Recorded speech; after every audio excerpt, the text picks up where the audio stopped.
आपको मालूम है, अगर आपके बच्चे के लिए बढ़िया पढ़ाई रोजगार हो जाए तो कोई मुखिया बने, कोई विधायक बने, लालू बने, नीतीश बने कि मोदी बने, अगर आपके बच्चे के लिए पढ़ाई रोजगार हो जाए तो आपका और आपके बच्चे का जीवन सुधर जाएगा। ये बात आपको पहले से पता है। अब आपको दिखाते हैं आपके बदहाली का कारण। एक बार जरा सब लोग अपने अपने बच्चों का चेहरा याद कर लीजिए, अपने अपने बच्चों का चेहरा याद कर लीजिए और अपने बच्चों के नाम पर ईमानदारी से बताइए, आप में से किसने जीवन में एक बार भी अपने बच्चों के पढ़ाई रोजगार के लिए वोट दिया है? देखिए पूरा अमौर का जनता का हालत देखिए, चुप। अभी कितना जोर से बोले हैं, ए भैया पढ़ाई या रोजगार होना चाहिए। अरे भाई, आपने तो अपने बच्चों के लिए पढ़ाई रोजगार के लिए वोटे नहीं दिया। आप दूसरे को गाली दे रहे, आप लालू को दोष दे रहे। आप कह रहे हैं कि लालू ने ठग लिया, कोई कह रहा है कांग्रेस ने धोखा दे दिया, कोई कह रहा है मोदी ने बर्बाद कर दिया। अरे भाई, आपने तो अपने बच्चों के पढ़ाई रोजगार के लिए वोट नहीं दिया, कैसे सुधार होगा? आप कहते हैं कि भैया हमसे तो कोई पढ़ाई रोजगार के लिए वोट मांगने आया ही नहीं। इसका क्या गारंटी है कि अगर हम पढ़ाई रोजगार के लिए वोट देंगे तो हमारे बच्चों को पढ़ाई रोजगार मिलेगा? बिल्कुल इसका गारंटी है। अभी आपको आपके आंख के सामने जादू दिखाएंगे, आप वोट जिसको मन है उसको दीजिए, आपके बच्चों को पढ़ाई रोजगार निश्चित मिलेगा। अभी आपको आंख के सामने दिखेगा। एक बार मेरे दूसरे सवाल का जवाब दीजिए, 2 मिनट में जादू दिखेगा।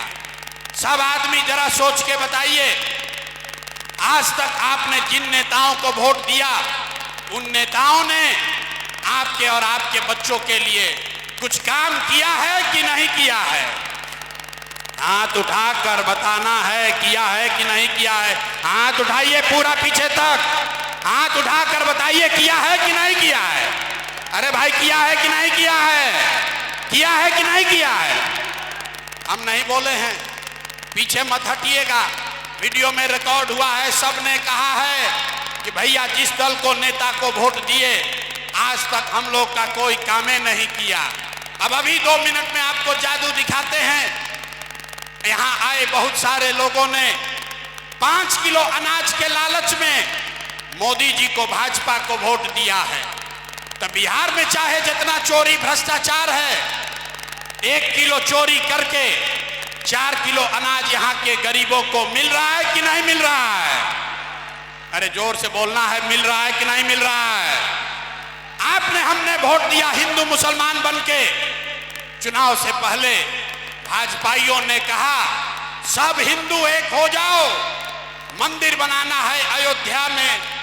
तो आपके गांव में, यहाँ अमौर में बांध पर, नदी पर बांध नहीं बना, आपके गांव में अस्पताल स्कूल नहीं हुआ, यहाँ पर फैक्ट्री नहीं लगी, लेकिन अयोध्या में रामलला का मंदिर बना है कि नहीं बना है?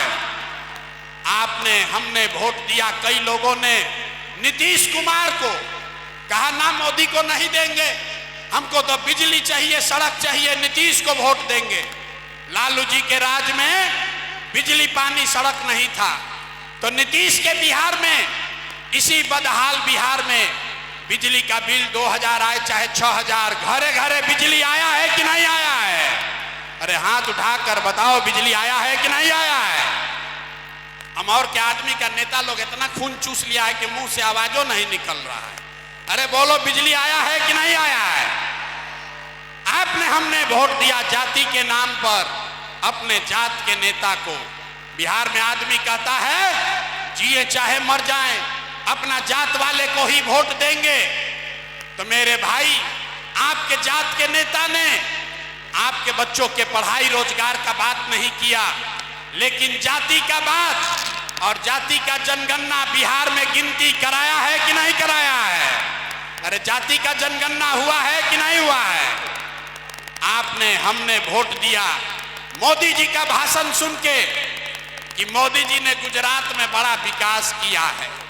तो भैया मोदी गुजरात में तो विकास कर रहे हैं, पूरा देश का पैसा ले जाकर गुजरात के गांव-गांव में फैक्ट्री लगा रहे हैं और पूरे बिहार से, कटिहार से, पूर्णिया से, अमौर से आपके हमारे बच्चे गुजरात में जाकर नौकरी मजदूरी कर रहे हैं कि नहीं कर रहे हैं? अरे भाई, तो आपने किस बात पर वोट दिया जो आपको नहीं मिला? आपने अपने बच्चों के नाम पर कहा कि ए भैया हम लोग आज तक अपने बच्चों के पढ़ाई रोजगार के लिए वोट नहीं दिए। यही बताने आए। वोट आपने मोदी को दिया या कांग्रेस को, ओवैसी को दिया या लालू को, नीतीश को दिया या जनसुराज को? जिस बात के लिए भी आपने वोट दिया है वो आपको मिल रहा है। 5 किलो अनाज के लिए वोट दिए, अनाज मिल रहा है। हिंदू मुसलमान के लिए वोट दिए, मंदिर मस्जिद के लिए वोट दिए तो मंदिर बना है। आपने बिजली के लिए वोट दिया, बिजली आई है। आपने गुजरात के विकास के लिए वोट दिया, गुजरात में विकास हुआ है। आपने अपने बच्चों के पढ़ाई रोजगार के लिए वोट नहीं दिया, इसलिए आपके बच्चे अनपढ़ और गरीब हैं। यही बताने आए। और ये हमसे नहीं सीखिए, ये बात तो आपके इस्लाम में बताई गई है। ये बात इस्लाम में बताई गई है। आप यहाँ जितने मुस्लिम साथी बैठे हैं, आप कह रहे हैं भैया हम लोग का क्या आगे होगा, कैसे भाजपा से निपटेंगे? आप जरा सोचिए, जिस कौम का सबसे पवित्र ग्रंथ कुरान, कुरान का पहला शब्द है इकरा, मतलब पढ़ो। जिस कौम के सबसे पवित्र ग्रंथ का पहला शब्द है इकरा, वो कौम आज देश की सबसे अनपढ़ कौम है और आपको उसका कोई चिंता नहीं है। अरे भाई, जब आपको अपने बच्चों की चिंता नहीं है तो दूसरा कोई आपके बच्चों की चिंता क्यों करेगा? क्यों करेगा आपके बच्चों की चिंता? आप कह रहे हैं कि भैया नेताओं ने हमारे साथ धोखा किया है। मेरे भाई, जितने यहाँ मुस्लिम भाई बैठे हैं, बहनें बैठी हैं, आपके हदीस में ये बात लिखी गई है। हर मुसलमान का ये फर्ज है, अपने बच्चों के साथ आपको इंसाफ करना है। सही मुस्लिम, सही बुखारी में ये बात लिखा हुआ है कि हर मुसलमान का ये उनको ताकीद की गई है कि आपको अपने बच्चों को अच्छा नाम देना है, आपको अपने बच्चों की परवरिश अच्छी करनी है, लेकिन आपको अपने बच्चों की चिंता नहीं है। आप तो लालू जी के चिंता में पड़े हैं, आप ओवैसी जी के चिंता में पड़े हैं। मोदी कैसे हारेगा ये चिंता आपको है, लेकिन अपने बच्चों की चिंता नहीं है तो आपका दशा कैसे सुधरेगा? आप कह रहे हैं कि आज के जो हुक्मरान हैं, आज की जो सरकार है, वो ऐसे ऐसे कानून बना रहा है। वो CA NRC लाकर आपको परेशान किया, अभी वक्फ का कानून बनाकर परेशान कर रहा है। आप कह रहे हैं ये लोग जालिम लोग हैं, जिन्होंने हमारे साथ विश्वासघात किया है। तो इस्लाम को जानने वाले लोग जरा बताइए, पैगंबर साहब ने क्या बताया कि जिस कौम को अपने रहनुमाओं की समझ न हो, उसके ऊपर जालिम हुक्मरानों को मुसल्लत कर दिया जाता है। ये हम नहीं बोल रहे, ये बात पैगंबर साहब ने कही है। पूरा इसको पढ़िए।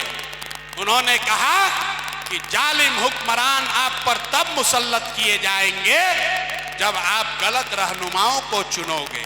तो 30 बरस से आपने जो रास्ता इस्लाम में बताया गया, अपने बच्चों की चिंता छोड़ के इस्लाम में बताए हुए रास्ते को छोड़कर लालू, नीतीश और भाजपा की लड़ाई में आप पड़े हैं। तो आपके ऊपर के हुक्मरान जालिम नहीं होंगे तो क्या होंगे?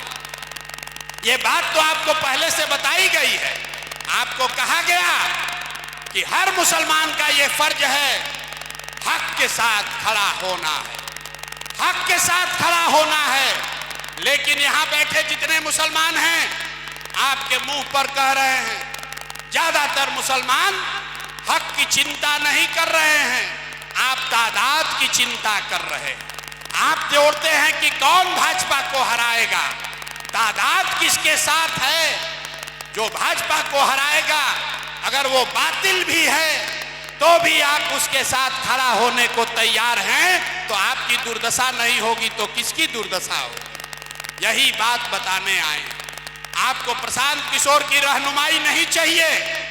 जो इस्लाम में धार्मिक, सामाजिक, राजनीतिक जीवन के लिए जो रास्ता बताया गया है, अगर आप उसको अपनाइएगा, अपने आप आपका जीवन में सुधार होगा।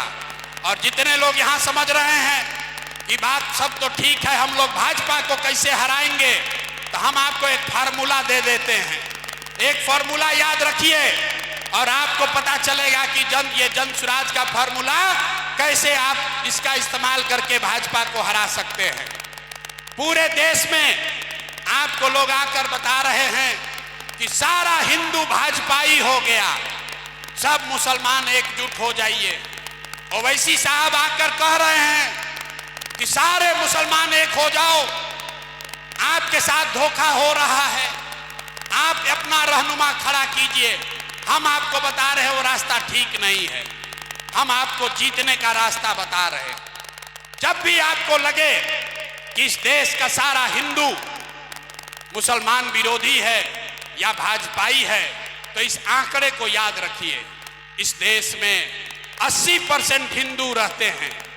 इस देश में 80% आबादी हिंदुओं की है और भाजपा को वोट मिला है 35%। 80% आबादी वाले हिंदुओं के समाज में भाजपा को 35% वोट मिला है। इसका मतलब है कि आज भी आधे से ज्यादा हिंदू भाजपा को वोट नहीं करता है। आपको तय इतना ही करना है, आपको पहचानना है कि वो कौन हिंदू हैं जो विचारधारा के आधार पर भाजपा से लड़ाई लड़ रहे हैं। हम आपको बता रहे हैं, जो हिंदू गांधी को मानने वाले हैं, जिनका गांधी के विचारधारा में यकीन है, वो किसी जाति के हिंदू हों, वो भाजपा को वोट नहीं करते हैं। जो हिंदू बाबा साहब अंबेडकर को मानने वाले हैं, वो भी भाजपा को वोट नहीं करते हैं। जो वामपंथ और कम्युनिस्ट विचारधारा को मानने वाला हिंदू है, वो भी भाजपा को वोट नहीं करता है। और जो लोहिया जयप्रकाश के समाजवाद को मानता है, वो भी भाजपा को वोट नहीं करता है। तो इन चार विचारधारा के मानने वाले हिंदुओं के साथ अगर 20% मुसलमान सामाजिक राजनीतिक गठजोड़ बना ले, तो आप हुए 60, भाजपा हुई 40 और उसी से भाजपा से लड़ाई लड़ी जा सकती है। यही फर्क है ओवैसी साहब में और जन स्वराज में। ओवैसी साहब कह रहे हैं कि मुसलमानों को अपना रहनुमा, अपना नेता खड़ा करना चाहिए। प्रशांत किशोर जन स्वराज ये कह रहा है कि मुसलमानों को अपना नेता, अपना रहनुमा खड़ा करना चाहिए, लेकिन उन हिंदुओं के साथ मिलकर करना चाहिए जो विचारधारा के आधार पर आपके साथ चलने को तैयार है, भाजपा से लड़ने को तैयार है। यही फर्क है ओवैसी के मॉडल में और जन स्वराज के मॉडल में। यही रास्ता आपको बताने आए हैं। मेरे भाई, आज भी आधे से ज्यादा हिंदू वो सांप्रदायिक सोच का नहीं है, वो भाजपाई नहीं है। जरूरत इस बात की है कि आप उसको गले लगाइए, आप उसके साथ गठजोड़ बनाइए। जाति के आधार पर नहीं, विचारधारा के आधार पर गठजोड़ बनाइए, तभी आप भाजपा से लड़ाई लड़ सकते हैं। यही रास्ता बताने आए हैं। और यहां पर जितने लोग राजद के वोटर हैं, जितने लोग राजद के वोटर हैं, जो लोग लालटेन में 30 बरस से किरासन तेल बनकर जल रहे हैं, आपको मैं बताना चाह रहा हूं, मेरे भाई, एक बार घर जाइए और ये सोचिए कि लोकतंत्र में कोई वोट किसी को क्यों देता है। वोट देने की 3 वजह है। एक वजह है आप अपना और अपने बच्चों का विकास देखना चाहते हैं। दूसरी वजह है आप अपने लिए राजनीतिक भागीदारी चाहते हैं। और तीसरी वजह है आप अपने राजनीतिक विरोधी को हराना चाहते हैं। 30 बरस से जिस लालटेन में किरासन तेल बनकर आप चल रहे हैं, एक बार जाकर देखिए, ये तीनों में तीनों चीज आपको नहीं मिला। बिहार में दलितों के बाद सबसे ज्यादा गरीब और बदहाल अगर कोई है तो वो मुसलमान भाई हैं। तो विकास आपको मिला नहीं। अब आ जाइए भागीदारी पर। आबादी के हिसाब से बिहार में आपका 40 विधायक होना चाहिए, लेकिन सिर्फ आज 19